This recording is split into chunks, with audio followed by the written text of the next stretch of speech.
शशि की सौतेली माँ ने उसकी शादी की तो बड़े घर में, लेकिन पति कोई काम न करता।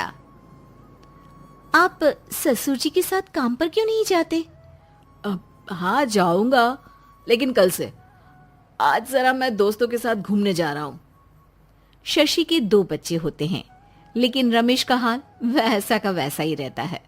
एक दिन, सुनिए ना, बच्चा रो रहा है, इसके दूध के लिए पैसे नहीं है। अरे तो पिताजी से ले लो ना। क्यों? अगर आप में कमाने की क्षमता नहीं थी तो शादी क्यों की? तभी घर आई बड़ी ननद बोल पड़ती है। आहा, तुम्हारी माँ को साफ साफ कह दिया था कि लड़का ना कमाता है ना कभी कमाएगा। हम 4 बहनें हैं इसका ख्याल रखने के लिए, और पिताजी का इतना सारा पैसा, तुम्हें किस चीज की कमी रखी है? लेकिन थोड़े ही सालों में तकदीर बदल जाती है। शशि का ससुराल गरीब हो जाता है।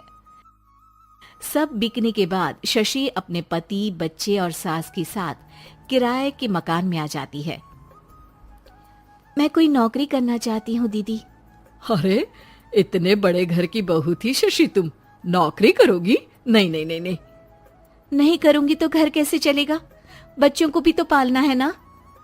तभी शशि का भाई आ जाता है।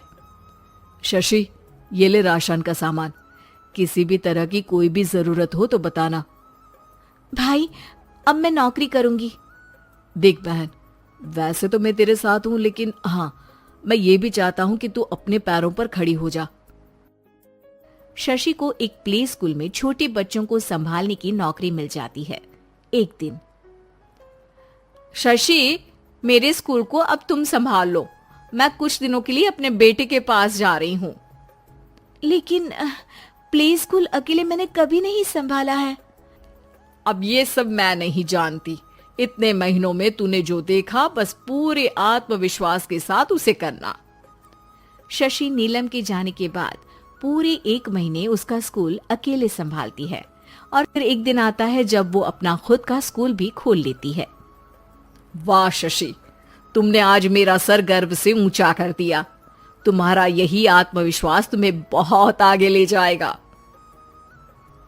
नीलम, बहुत आगे जाने की चाह नहीं है, बस ये छोटा सा स्कूल मेरे बच्चों की अच्छी शिक्षा में मेरी मदद करे, यही मैं चाहती हूँ।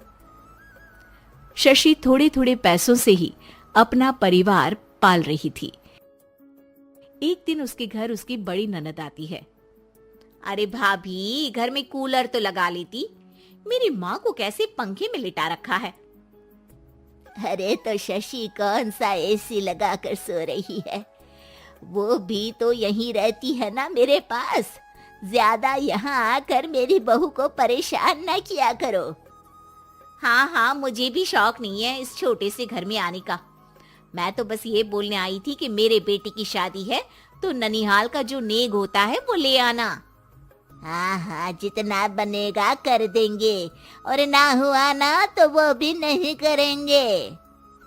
तभी शशि बोल पड़ती है। अरे नहीं माँ जी, रीटा घर की बेटी है, उसके ससुराल वाले उससे शादी पर पूछेंगे कि मायके से क्या मिला। रीटा, तुम मुझे सामान की लिस्ट भेज देना, मैं पूरी कोशिश करूंगी कि तुम्हारी हर डिमांड को पूरा करे। अच्छा, मैं खाना लगाती हूँ। शशि ये बोलकर किचन में चली जाती है।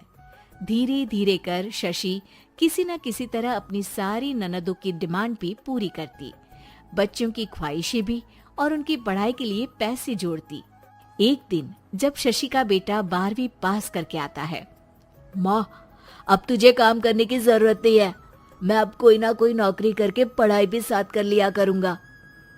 शशि को लगता है कि बेटा और आगे पढ़ाई करे, लेकिन वक्त की मार के कारण वो बेटे को काम के लिए हाँ कर देती है। अब बेटा एक बैंक में चपरासी बन जाता है। लड़का देखने में तो बड़ा अच्छा है, अंग्रेजी भी पटर पटर बोलता है, फिर चपरासी क्यों? लड़का सारी बात मैनेजर को बता देता है। अच्छा, तो मैं तुझे एक मौका देता हूँ, तू यहाँ रहकर दूसरे डिपार्टमेंट का भी काम सीख। अगर तू किसी एक का भी काम अच्छे से सीख गया तो मैं तुझे यहाँ टेबल चेयर में बैठने वाली नौकरी दे दूंगा। लेकिन एक दिन शशि की ननद उसे फोन करती है। अरे भाभी, देखो, मायका तो मेरा तुम लोगों से ही है। मैंने आपके बेटे और मेरे भतीजे प्रदीप के लिए यहाँ एक नौकरी देखी है, पूरे 5,000 मिलेंगे। वैसे करता ही क्या है, चपरासी ही तो है ना। कोई बात नहीं रीटा, मैं उसे इस शहर के बाहर नहीं भेजना चाहती हूँ। बाकी वो शाम को आएगा तो मैं पूछ लेती हूँ। वहीं प्रदीप मैनेजर की बात से खुश हो जाता है और मैनेजर के काम पर ही नजर रखने लगता है। वो उनकी तरह के पेपर पढ़ता, काम करता और आने वाले लोगों की बातें सुनता। एक दिन बैंक में ऑडिट वाले आते हैं। ये गलत है, पूरी बैलेंस शीट नहीं मिल रही है, कहीं ना कहीं गड़बड़ है। ए मैनेजर, क्या करते हो? बैंक के पैसों का हिसाब सही नहीं है। मैनेजर के पसीने छूट जाते हैं। तभी प्रदीप वहां जाता है। अब क्या मैं ये बैलेंस शीट देख सकता हूँ? अरे बेटा, मजाक नहीं, जाओ पानी लेकर आओ एक गिलास। प्रदीप मैनेजर को पानी लाकर देता है और फिर ऑडिटर से कहता है, देखिए सर, मैं आपको बता सकता हूँ कि कैसे बैलेंस शीट को आप लोग गलत तरीके से जोड़ रहे हैं।